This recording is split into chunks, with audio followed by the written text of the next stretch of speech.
Hello, everyone. My name is Jin. I'm the Director of Culture Programs at the Charles B. Wang Center. Thank you so much for joining us at today's lecture entitled Shamans, God, and Painted Images with Dr. Laura Kendall. Today's lecture is a great introduction to view our current exhibition, Power, Protections, and Magic, the Art of Shamanism. Currently, we offer both virtual and in-person options to view our exhibition until May 31st, 2021. Let me briefly introduce our speaker today. Dr. Laura Kendall is an anthropologist who has been working with and writing about Korean shamans for nearly 40 years, and she is currently a curator of Asian Ethnology Collection at American Museum of Natural History in New York, as well as a professor of anthropology at Columbia University. She has also written on Korean shamanism, gender, tradition, and modernity. And her most recent publication is for the Smithsonian Journal Ars Orientalis, entitled God Pictures in Action, Korean Shaman Paintings and the Work They Do, which published in January 2021. Without further ado, please welcome now Dr. Laura Kendall. Thank you very much, Dinyoung. It is wonderful to see Korean shaman paintings getting this kind of attention. We meet them on the gallery wall. They face us nearly straight on, their overlarge eyes engaging us.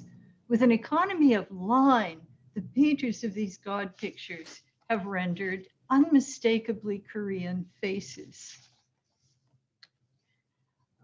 There are imperious officials, zealous warriors, gently smiling elders, comely matrons, women encountered in a country market, swarthy men from the wine house. Some of them burst out of conventional imagery to suggest, in the manner of a good cartoon, that these are faces with personalities, faces with stories.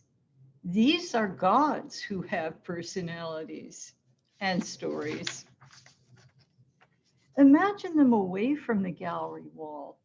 Imagine these paintings, these gods in another place, grouped closely together in a narrow room, gods seated above an altar where candles flicker and incense smoke wafts up to them.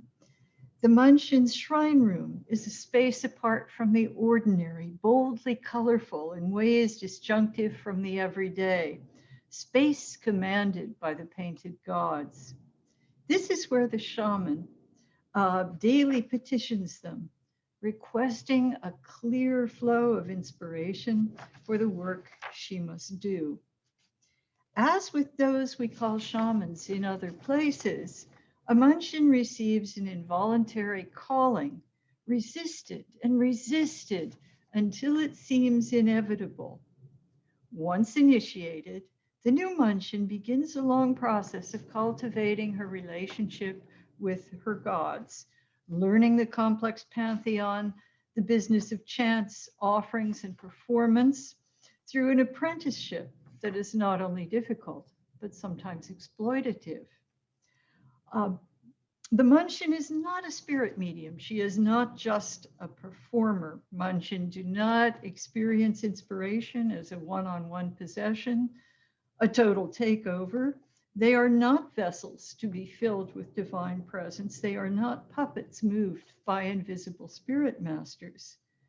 Munshin do claim that they are sometimes so powerfully taken over that they move and speak beyond their own volition. But sometimes, this is a sometime thing, initiates describe how extraordinary divinatory words burst out of them, proof of their strong connection to the gods who have chosen them for the unavoidable destiny of becoming a Munshin.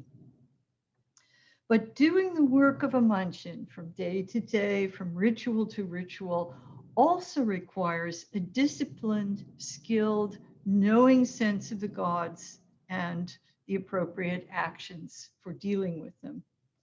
In the Munshin's view, this means not only mastering the expected and appropriate theatrical business of a kut, but more profoundly, as a work of inspiration, understanding the gods' and ancestors' intentions and accurately translating them into words and gestures such that the clients encounter and engage these beings as an active presence in and harmony is renegotiated between them.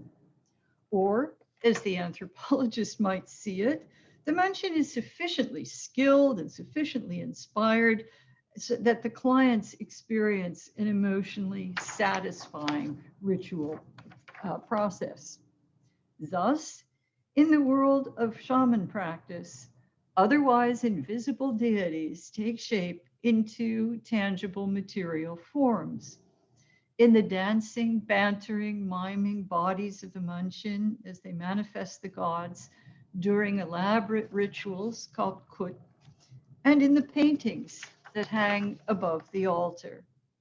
In kut, the Munshin's most elaborate ritual, the gods appear in sequence in the same bright costumes they wear in the pictures. Through the Munshin's costume body, through her dancing, singing, miming, and declamations, the gods become mobile and articulate. Intimate details of family histories pour through the Munshin's lips, a mingling of criticism, sympathy, bawdy humor, threats of dire imprecation, and promises of good fortune.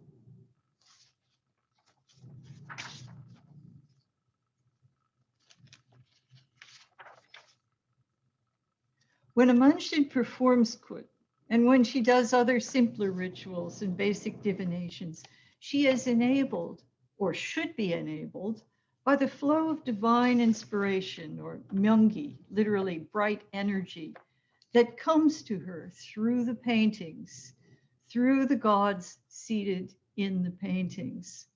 Bright energy enables her to make the gods present in words and action. She opens her clients' gates of fortune and chases unclean, inauspicious things from their path. It is her ability to call forth things from out there, things invisible, or when inspiration is elusive, to accurately improvise them so that this ability to bring the unseen out there into the here and now makes the Munshin's work a living practice. Inspiration reaches a Munshin through the paintings, but a triangulation is at work here. The Munshin herself becomes powerfully charged with bright energy when she encounters the gods in sacred places on high mountains. Energies she carries back to the shrine and to the paintings. In effect, the Munshin is a conduit in a complex circuity, recharging her batteries. The Munshin used this same metaphor. A Munshin who performs effective kut and gives astute divinations is recognized as enjoying the favor of powerful gods. The gods make her work efficacious. Alternatively, a Munshin may offend her gods, either by impure actions or by some inadvertent ritual lapse. Her flow of inspiration becomes staticky. She may hear only mumbling or weeping rather than words, and lack visions or other intuitive signs. She experiences other misfortunes, a sudden falling off of business, a nagging illness, until she determines the source of the problem, sets things right, and goes on as before.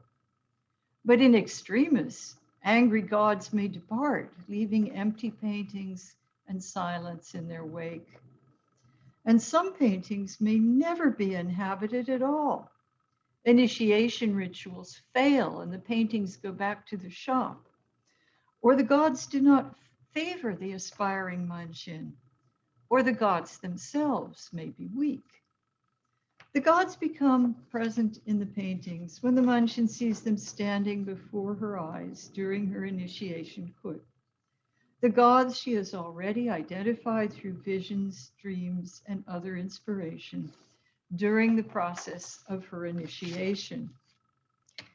These gods are hers, localized and personalized, although many of the forms in the paintings have become standardized, such that they are identified to type: mountain god, spirit warrior, great spirit grandmother. Each image hanging in a shrine implies a relationship between a particular god and a particular mansin.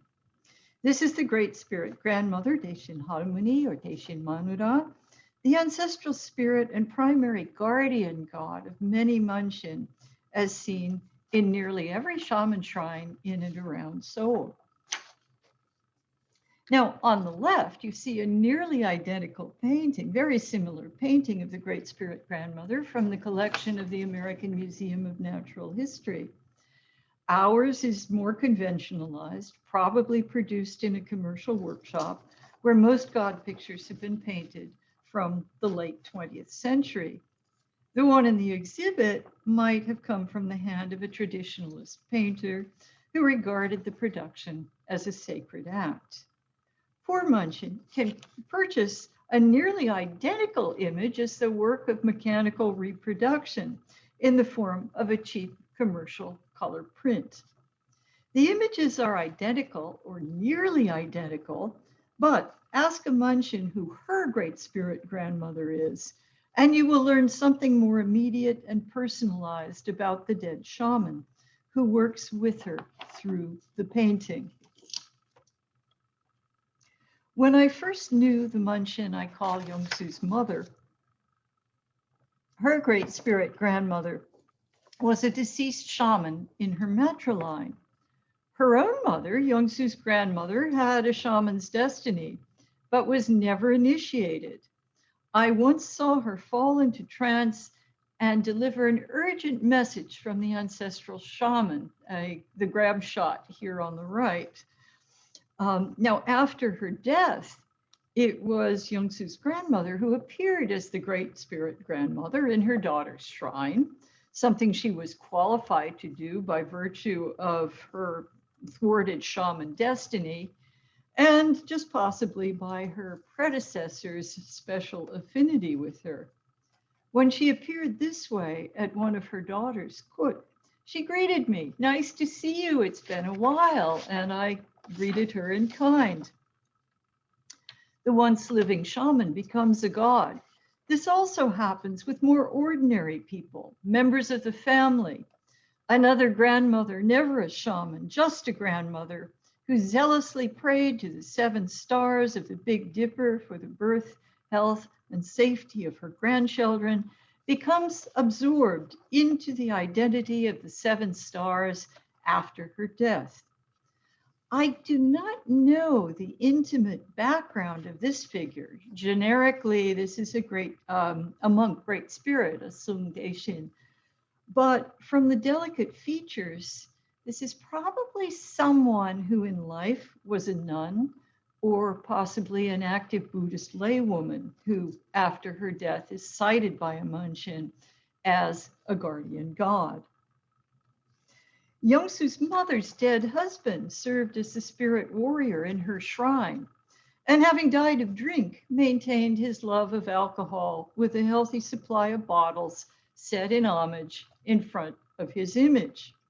She addressed him as though he were alive.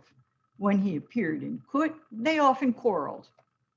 When the anthropologist provided her with a portrait of herself performing kut, she slapped it on the altar in front of the great spirit warrior's image, saying, "Ah, just look and see how pretty your wife is. Ha!" The image may have little to do with the person represented. The birth grandmother, Samshin Harmony, is conferring with the family grandmother. Her costume is what monks wear for liturgical dances, replicated in the painting, very much an authoritative old woman when manifested, but in the painting, an image probably inspired from the Trinitarian composition of Sakyamuni and his 2 disciples. In the Seoul tradition, the image is not a portrait, It might look nothing like the remembered ancestor turned god. But what should match, absolutely, is the particular god seen in the Munchin's vision. These are two old freeform mountain gods, probably from the same hand, but different. One wears an official's hat, he carries an official's badge of office, he's posed with his tiger in a mountainscape. The other is bareheaded, holds a staff, and stands under a pine tree, where magpies eye the tiger, a common folk motif. They are different because two different shamans saw two different mountain gods, and these are the visions they conveyed to the painter. Consider this image and this one. Both Madame Dragon Queen, Yangwang Manura, from the sea, ascending from the sea, riding on clouds, riding on the backs of dragons. They are probably from the same hand or the same workshop, maybe even painted over the same stencil pattern. But note the tiny differences. A green skirt and red blouse versus a yellow patterned ensemble. Very probably the differences in what two different Munchins saw and reported to the painter. Differences that make each dragon queen particular and accurate, the dragon queen of a particular Munchin. With routinized production in workshops, the forms have become more standardized.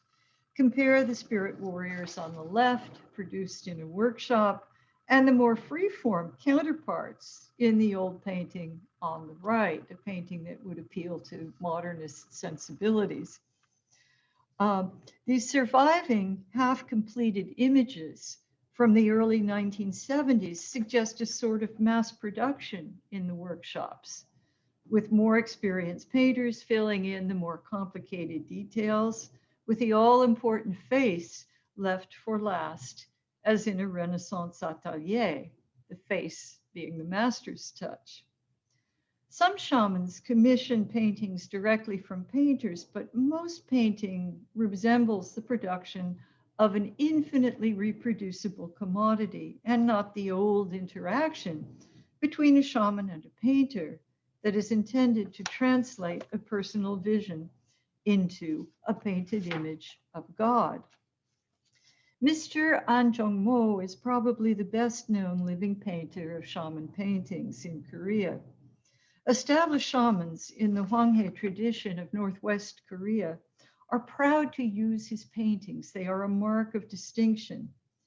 Mr. An claims that many new painters do not know enough about the tradition to paint accurate gods, paintings that would draw the gods into their seats. Mr. An does not like this situation. He says, long ago when I was young, I was taught to paint the spirits as they are known in our shamanic practice. The old paintings are just the way the spirits look. Ordinary people, some shamans, they use a painting with a black horse for someone who is supposed to be riding a red horse. They don't know what they are doing. But for those of us who follow the traditional precedents, if it's General Im Kyung-ok, he rides a white horse with black spots. If it's the National Protector General, the horse is red. The generals all ride different horses, and this distinguishes them. The painters today look at our things, but they just paint as they wish. When you have the same god riding on a white horse, isn't that a violation of tradition? It's like the difference in value between a famous painting and a print of that same painting. It's just like that. So-called shamans might think that these less expensive paintings are fine, but they're useless. Someone might do them cheaply, paint them for little more than the cost of the paper, but the gods won't operate through that kind of painting. And this is one of Mr. An's own paintings, the white horse and robe carefully matched to tradition and to the commissioning shaman's vision. Most Mansin today buy their paintings from a shaman supply shop, and the work is subcontracted to a commercial workshop. For many Mansin, probably most, the Manmulsang proprietor acts as an intermediary, and for many in this trade, the paintings are just commodities until they come to life in the Mansin's initiation kut. I found a few, however, who took this work more seriously. As the liaison between the shaman and the painters, this proprietor is particularly concerned that the commissioned painting matches not just what is known to type, such as a mountain god or a general, but the correct subcategory indicated by minor variations in the shaman's vision. Was the tiger that the initiates saw with the mountain god a yellow tiger or a white tiger? Was the general's arm raised or lowered? He said, the painters can adjust the image to fit the vision. They don't just paint them the way they are here in the sample book. If the god appeared in an ice blue robe, well, then it has to be ice blue, right? He claims to sit with his clients and carefully and precisely recapitulate the image the god saw in their visions so that he can transmit this to the painter. In closing, I would like to say something about the gender of the gods. Most, but not all Mansin are female, and by their account, most of the gods they serve are male, enabling an uncanny alterity when a matron becomes a brusque-voiced and imperious god or performs feats of warrior strength.